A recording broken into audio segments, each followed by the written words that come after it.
Why do some people walk into a room and command respect, while others sink into silence, crippled by fear and anxiety? What if I told you, your fear is not the problem? It's your failure to control it, weaponize it, and beat it that makes you weak. In this video, we'll expose the truth behind fear and anxiety, and teach you how to dominate both like a strategist of power. They told you fear is something to run from, that it's a sign of weakness. That brave men have none, fools. Fear is not your enemy. It is your first, most honest advisor. It arrives before logic. It whispers before reason. And yet most people, they silence it, they panic, they obey it. Blindly, that's how they stay weak. That's how they remain prey. You were not born to be ruled by fear. You were born to use it. Understand this, fear is older than your thoughts. It is ancient. It lives in your nervous system, not your mind. It was placed there to protect you, to warn you, but in the modern world, it gets confused. It can't tell the difference between a lion in the jungle and a boss in the office, between being attacked and being judged, between war and a job interview. So your body reacts with the same ancient signals: panic, hesitation, paralysis. But what separates rulers from the ruled, leaders from the led, is what they do in that moment. The average man reacts to fear. The powerful man studies it, and then he commands it. He uses it like a torch in the dark. You feel fear because something matters, because something is at stake. And instead of running from that, you must lean into it. Ask yourself, what exactly is the fear trying to tell you? Is it showing you a threat? Or is it showing you what you value? Fear is like fire. If you touch it carelessly, it burns you. If you master it, it fuels your rise. Every empire was built by men who feared something being powerless, forgotten, disrespected. But instead of drowning in that fear, they used it as fuel. They sharpened it into discipline, ambition, ruthlessness. A man without fear is not brave, he is careless. He walks into war blind. But a man who knows his fear walks into battle fully awake.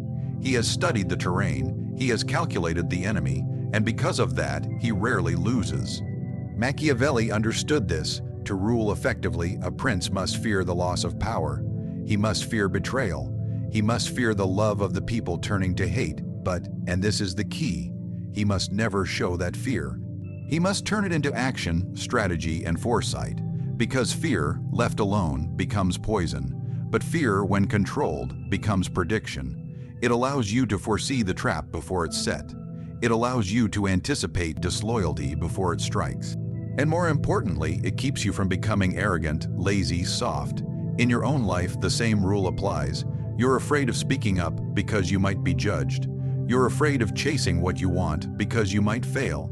But you have misunderstood the assignment. Fear isn't telling you to hide. It's pointing toward what you need to master.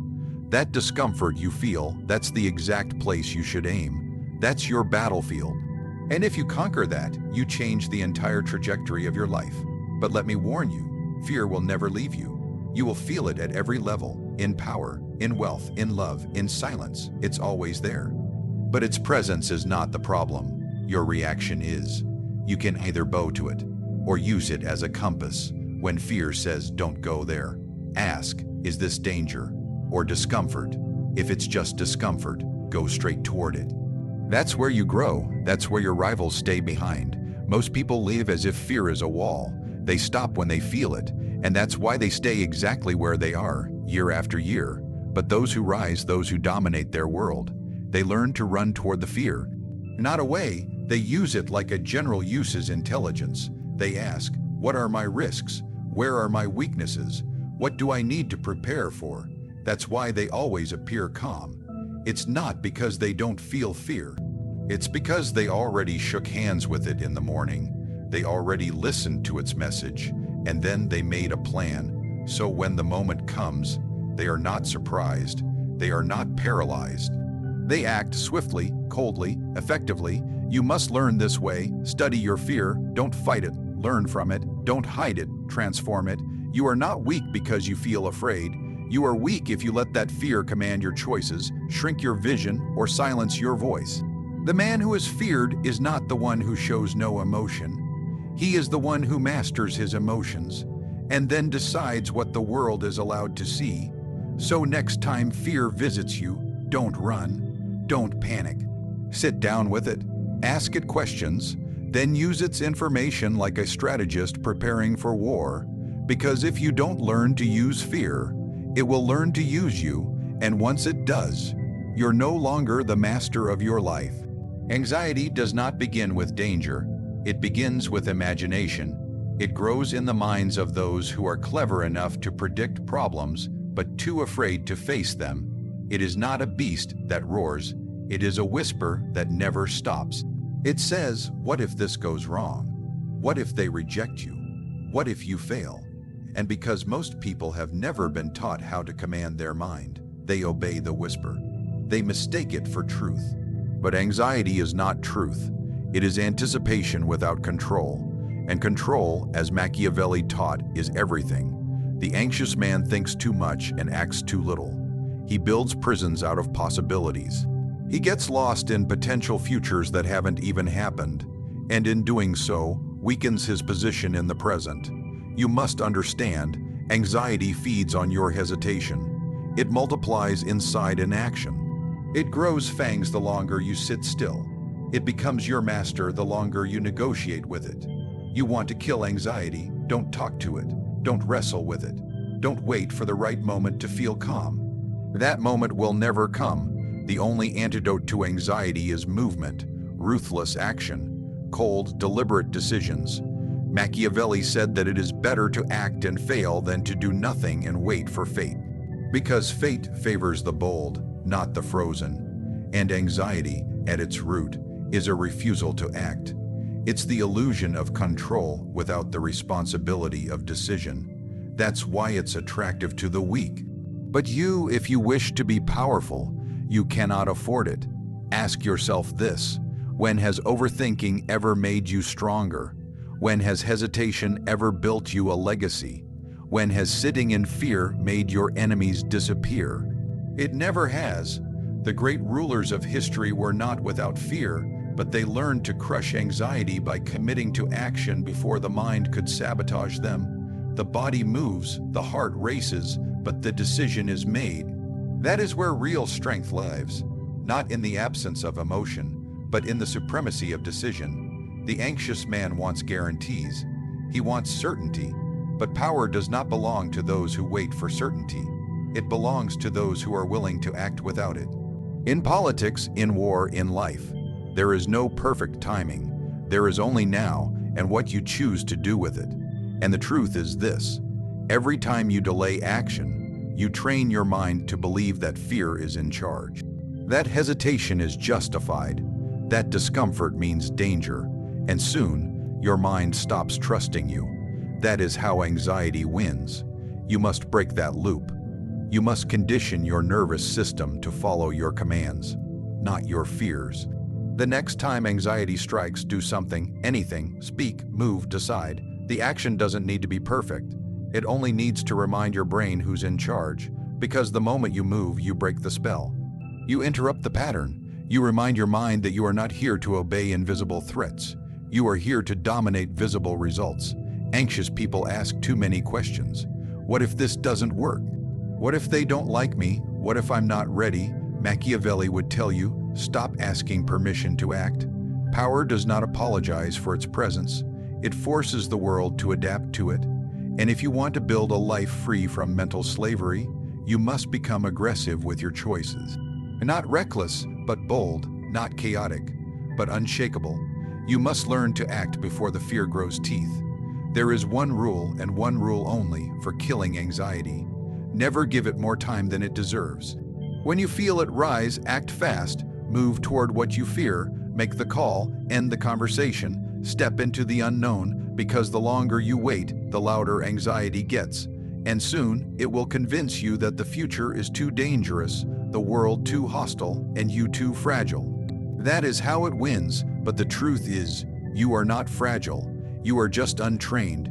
Your power has been left idle, like a weapon gathering dust. But when you move, when you strike, when you execute without waiting for the perfect moment, you become dangerous to your own anxiety. You become untouchable to the noise in your head. You become the master, not the servant. This is how powerful men are built, not by erasing fear, but by outpacing it. not by calming the mind before acting, but by acting before the mind has time to rebel. Because in the war between action and anxiety, speed is your sword and hesitation is your death. Those who move quickly create their own fate. Those who wait become subjects of fear. You must choose which side you're on. In this world, what you feel matters far less than what others believe you feel.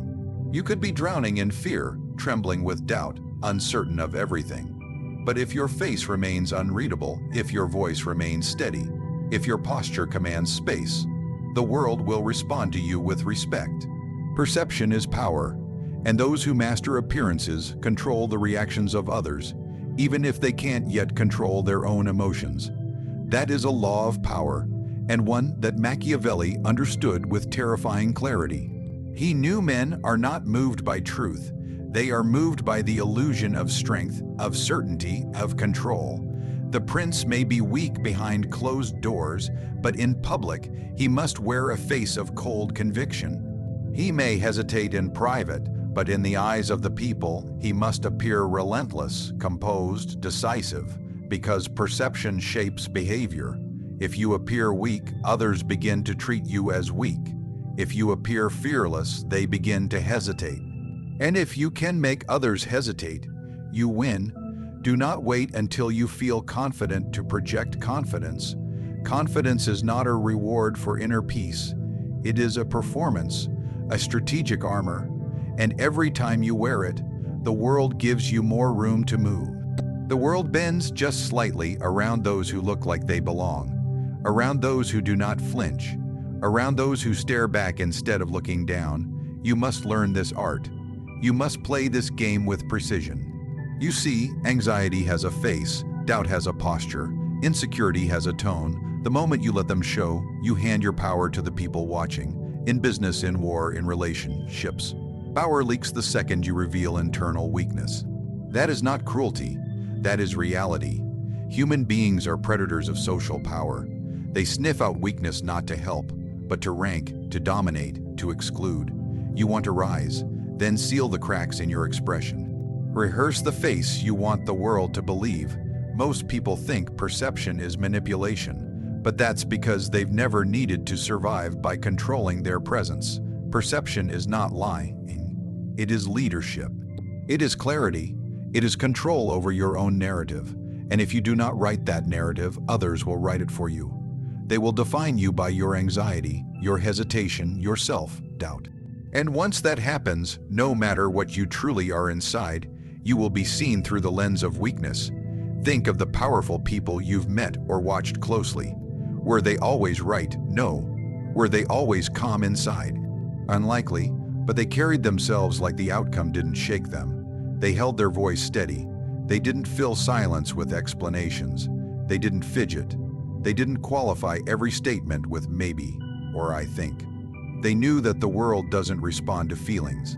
It responds to signals, and every movement, every word, every glance you give off is a signal. Machiavelli advised princes to appear virtuous, even if they were not, to appear merciful, even if they were ruthless. Because appearance influences behavior. If people believe you are just, they will obey even your harshest orders.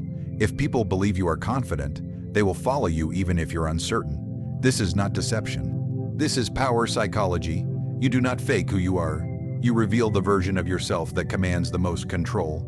You will feel fear, that is certain, but your posture must remain tall. You will feel panic, but your words must stay clear.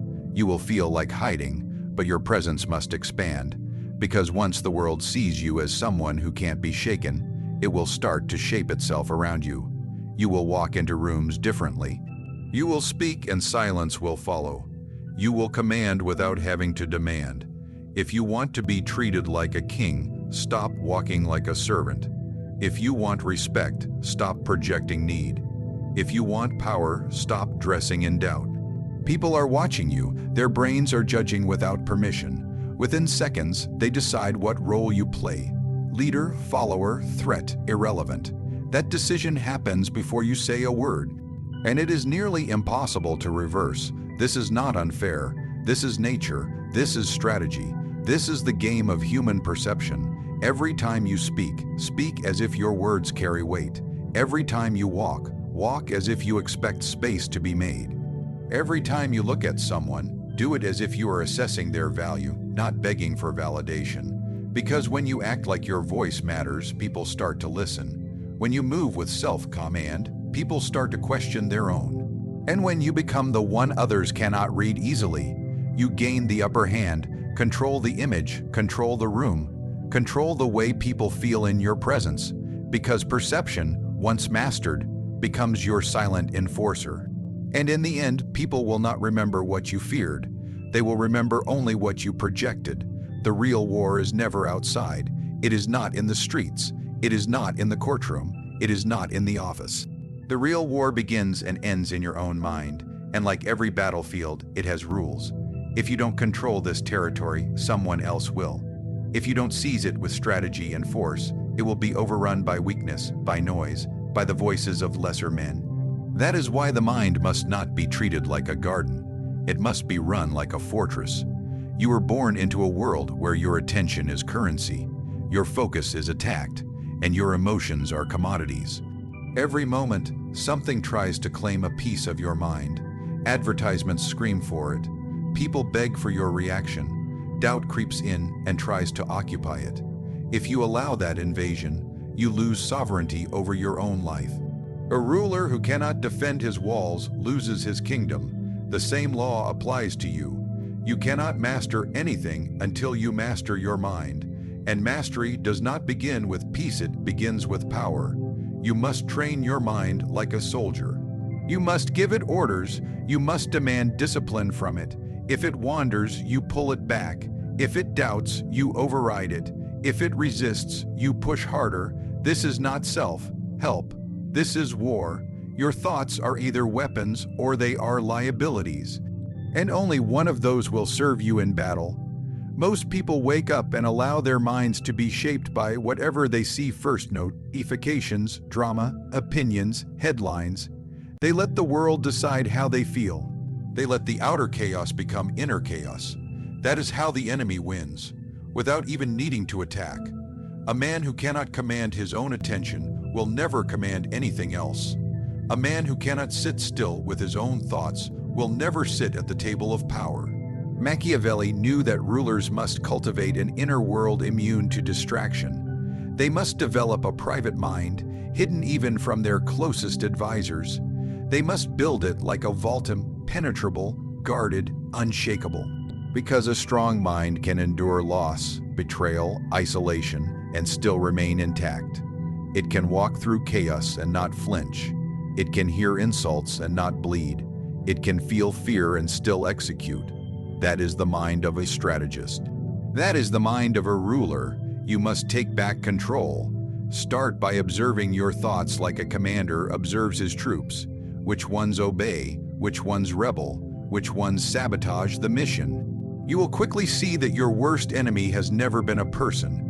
It has always been an undisciplined mind, one that panics before battle, one that imagines failure before trying, one that runs in circles instead of moving forward.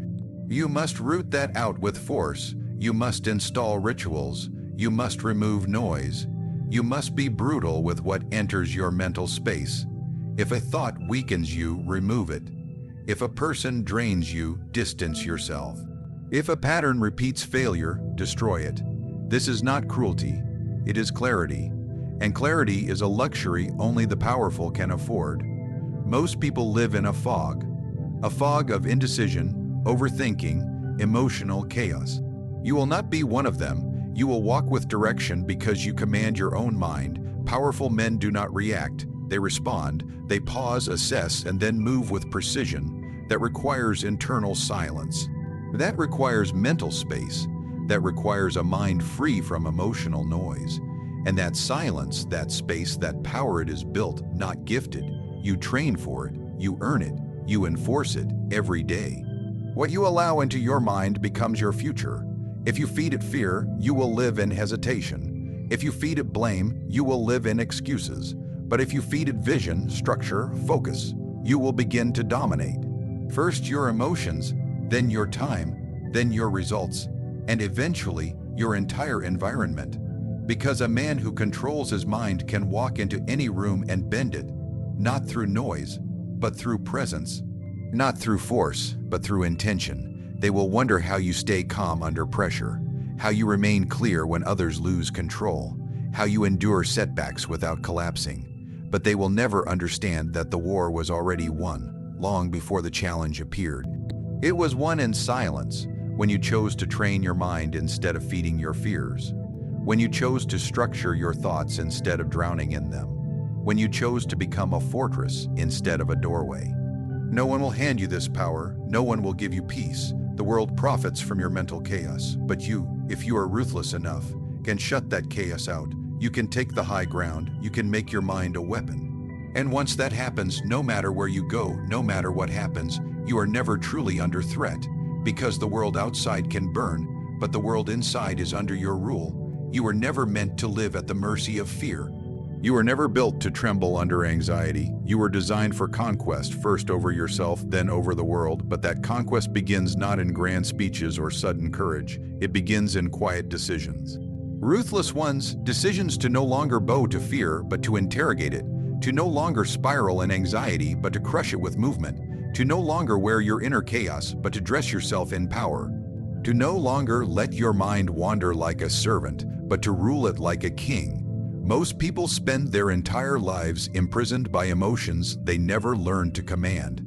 They wait for the fear to disappear. They wait for the anxiety to fade. But waiting is not a strategy. It is surrender. You were not born to wait. You were born to lead. First, your own nervous system, then the people who look to you. And the moment you decide that your feelings will no longer make your decisions, everything begins to shift. Appear strong even when you tremble, move even when you doubt, speak even when you shake.